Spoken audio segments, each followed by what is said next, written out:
جو حدیث ہے نبی صلی اللہ علیہ وسلم کی، انہوں نے کہا کہ اگلی دنیا کے لیے ایسے جیو کہ تم نے کل مر جانا ہے، اس دنیا کے لیے ایسے جیو کہ آپ نے 1000 سال زندہ رہنا ہے۔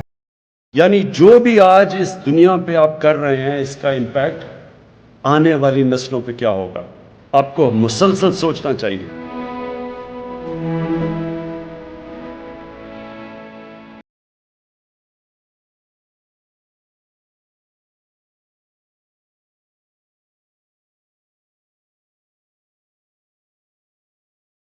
I was absolutely blown away.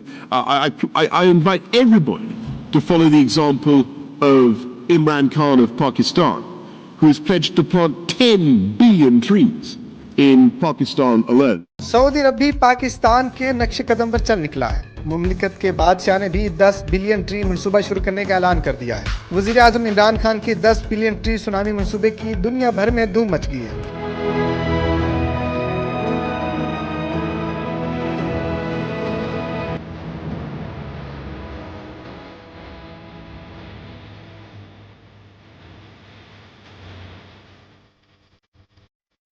دس سال تک پاکستان میں 10 نئے ڈیمز بنیں گے۔ ہمارے پاس آگے پانی کی بھی کمی آ رہی ہے کیونکہ آبادی بڑھتی جا رہی ہے، اور جب تک ہم ڈیمز نہیں بنائیں گے ہم پانی کو سٹور نہیں کر سکیں گے۔ عموماً ڈیم 2025 میں تیار ہو جائے گی، 2028 میں انشاءاللہ آشا ڈیم تیار ہو جائے گی۔ آنے والے نسلیں ہیں ان کا ہم فیوچر پروٹیکٹ کریں گے۔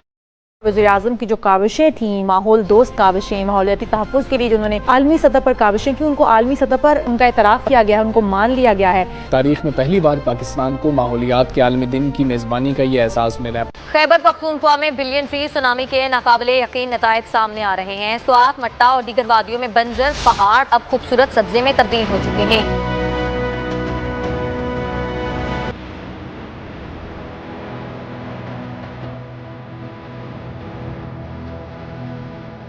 ہم نے 10 ارب درخت کا فیصلہ کیا اگانے میں۔ جب تک ساری قوم مل کے اس چیز کا احساس نہیں کرے گی کہ یہ ہم اپنے بچوں کے لیے کر رہے ہیں، تب تک ہم کامیاب نہیں ہوں گے۔